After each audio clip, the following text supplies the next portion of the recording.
Mes bien-aimés, c'est un grand privilège pour moi de vous parler à cet après-midi de la part de notre Dieu qui nous a richement bénis et secourus jusqu'ici. J'aimerais cet après-midi, en guise de réflexion, vous parler d'un sujet très important, sujet très intéressant. Je vais vous parler de la foi. La Bible déclare dans Hébreux chapitre 11, verset 1, que la foi, c'est une ferme assurance des choses qu'on espère et une démonstration de celles qu'on ne voit pas. Une ferme assurance, une assurance qui ne varie pas selon les circonstances, une assurance inébranlable. La foi est le fondement de ce que l'on espère. La foi est le fondement de notre espérance. La foi, c'est la preuve de ce que tu attends de Dieu va s'accomplir. La foi, c'est l'élément moteur pour le chrétien. Dans Hébreux chapitre 11, verset 3, c'est par la foi que nous reconnaissons que le monde a été formé par la parole de Dieu et en sorte que ce qu'on voit n'a pas été fait de choses visibles. Verset 6 du même chapitre, or sans la foi, il est impossible de lui être agréable. Car il faut que celui qui s'approche de Dieu croit que Dieu existe.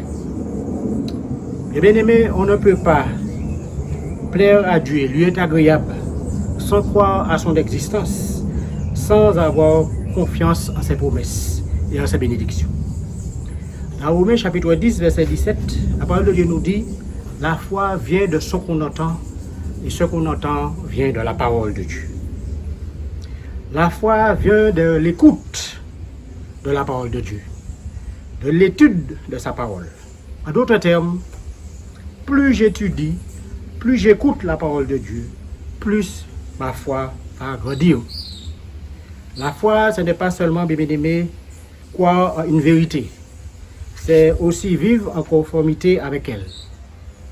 Oui, mes bien-aimés, la foi s'approfondit grâce à l'étude de la parole de Dieu. Et dans la Bible, il y a beaucoup d'exemples d'hommes et de femmes qui ont à certains moments de leur vie expérimenté la foi, manifesté leur foi.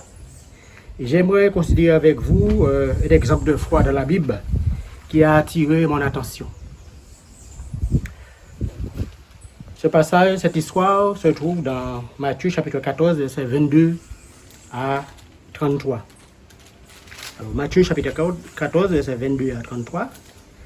Je vais lire à partir du verset 24 et vous lirez à partir du verset 22 à la maison. La barque, déjà au milieu de la mer, était battue par les flots, car le vent était contraire. À la 4e veille de la nuit, Jésus alla vers eux marchant sur la mer. Quand les disciples le virent marcher sur la mer, ils furent troublés et dirent, c'est un fantôme. Et dans leur frayeur, ils poussèrent des cris. Jésus leur dit aussitôt, rassurez-vous, c'est moi, n'ayez pas peur. Pierre lui répondit, Seigneur, si c'est toi, ordonne que j'aille vers toi sur les eaux. Et il dit, viens. Pierre sortit de la barque et marcha sur les eaux pour aller vers Jésus. Mais voyant que le vent était fort, il eut peur. Et comme il commençait à enfoncer, il s'écria, Seigneur, sauve-moi. Aussitôt, Jésus étendit la main, le saisit et lui dit, homme de peu de foi, pourquoi as-tu douté? Ils montèrent dans la barque et le vent cessa.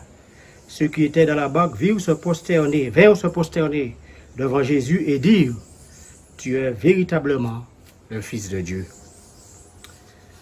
Bien aimé, la parole de Dieu nous dit que la barque était au milieu de la mer battue par les flots. À la 4e veille de la nuit, c'est-à-dire entre 3h et 6h du matin, Jésus alla vers ses disciples en marchant sur l'eau.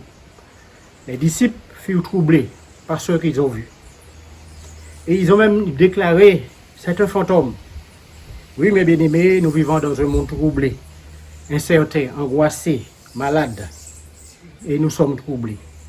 Et le Seigneur nous dit en cet après-midi que votre cœur ne se trouble point. et ne s'alarmez point.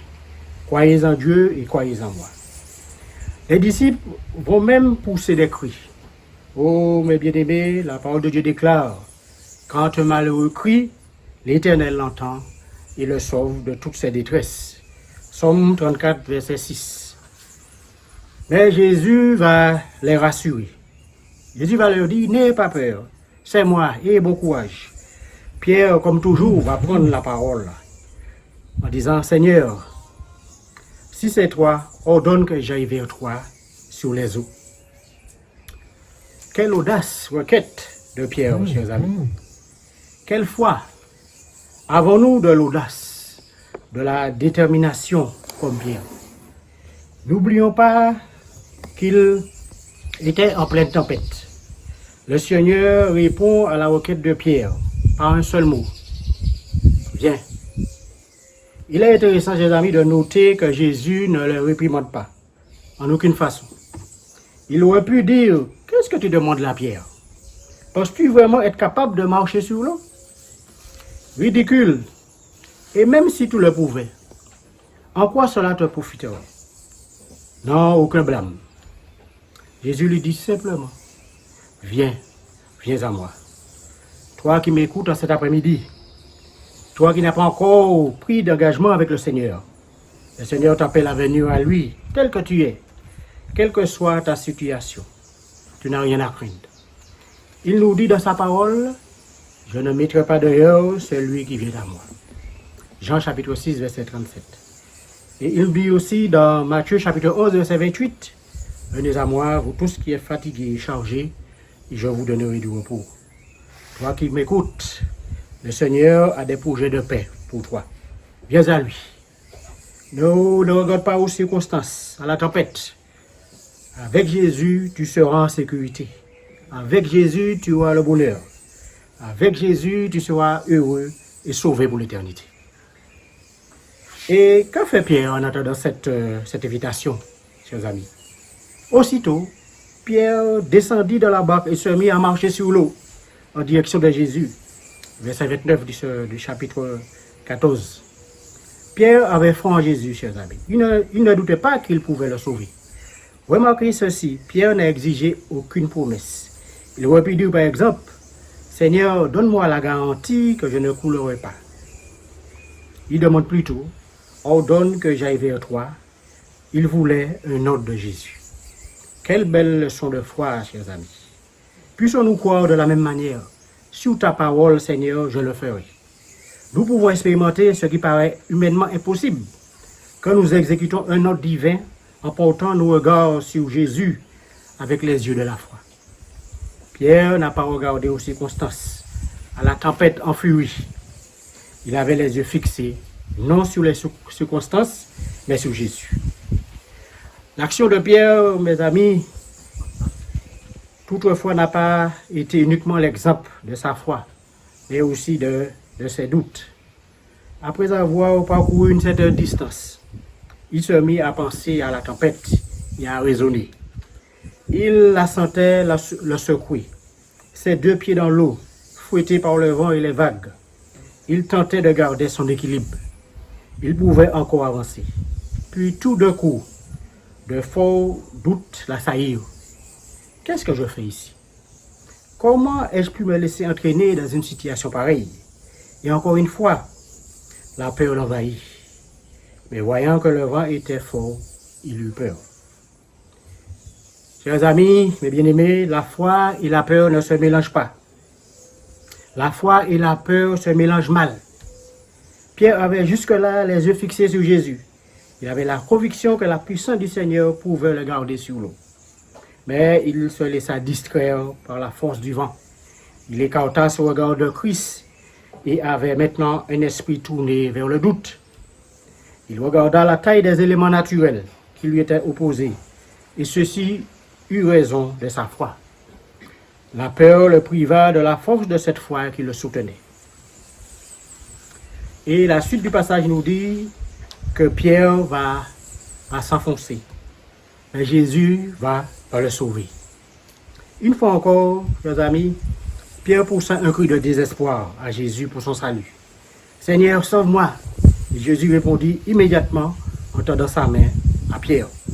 Il le saisit par le bras et le ramena hors de l'eau. Et ensuite, que fit Jésus?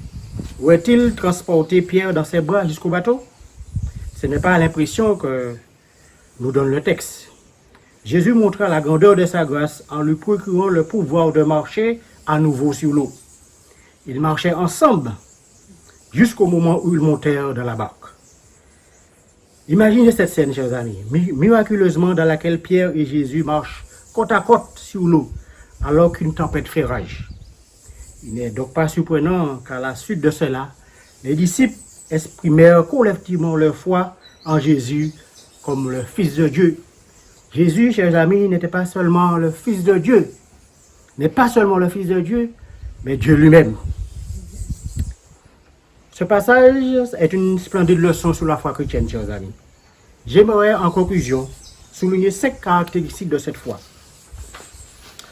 Premièrement, la foi vient en écoutant. Au début, Pierre ne pouvait pas voir Jésus distinctement. Il n'était pas tout à fait certain qu'il s'agissait du Seigneur. Mais reconnaissant sa voix, il était disposé à le croire. Et nous avons lu dans Romains chapitre 10, verset 17, la parole de Dieu nous disait, la foi vient de ce qu'on entend, et ce qu'on entend vient de la parole de Dieu. Deuxièmement, plus nous écoutons, plus nous apprenons à le connaître, et plus il devient précieux pour nous. Troisièmement, la foi s'exprime par l'obéissance au commandement divin. Pierre a marché sous l'eau pour aller à Jésus, mais pas avant que Jésus le lui ordonne. Donne-moi l'ordre, Seigneur, de venir te rejoindre, dit-il. Pierre avait compris que si Jésus ne l'appelait pas, il ne pouvait pas venir à lui. Il lui fallait attendre un ordre auquel il obéira. Concrètement, la foi consiste à faire la volonté de Dieu, à exécuter ses ordonnances. Quatrièmement, la foi authentique, c'est prendre des initiatives. Pierre ne s'est pas donné comme réflexion, étant donné que Jésus ne m'appelle pas, je vais rester dans le bateau à l'attendre. Il eut de l'audace de demander à sortir de l'embarcation. Vous ne possédez pas, écrit Jacques, parce que vous ne demandez pas. Jacques chapitre 4, verset 2. La foi motive le disciple à dire, Seigneur, demande-moi de le faire, et à ton commandement, je l'accomplirai. Même si l'ordre semble irréalisable, chers amis, tout comme marcher sous l'eau. Vivre la foi chrétienne nous fait expérimenter ce qui est humainement impossible. Et cinquièmement, la foi implique un engagement total. Mettez-vous à la place de Pierre. Pensez à ce qu'exigerait la décision de sortir du bateau au milieu d'un lac en ayant la conviction que les eaux allaient vous soutenir. Vous ne pouvez pas vous y engager à moitié. Cette décision requiert un engagement entier de votre part. L'audace de Pierre ne reposait pas sur l'assurance qu'il pouvait toujours nager s'il devait se retrouver dans l'eau. Il s'est fié entièrement sur une chose, la parole de Jésus. Bien avait-il entendu. S'il avait été induit en erreur, il courait le risque de perdre sa vie. Il n'avait pas le choix d'avoir un pied dans le bateau et l'autre pied dans l'eau. Tel est le caractère de la foi, chers amis. Elle n'accepte pas les demi-mesures.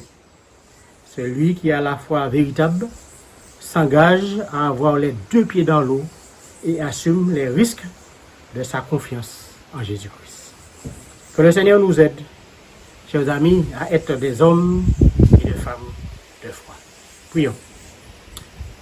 Notre Dieu, notre Père, notre Créateur, notre Rédempteur, merci pour ta patience, merci pour ta bonté avec nous. Je vous invite à cet après-midi, notre Père, à avoir foi en toi, à avoir foi en tes promesses, à marcher par la foi, à vivre par la foi. Oh Seigneur, augmente-nous la foi et permets-nous, Seigneur, de nous appuyer sur tes promesses, de nous appuyer sur toi, afin que nous puissions continuer notre cheminement ici-bas. Bénis-nous, fais-nous du bien, prends soin de nous, guide-nous, car nous t'avons prié dans le nom de Jésus pour ta gloire. Amen.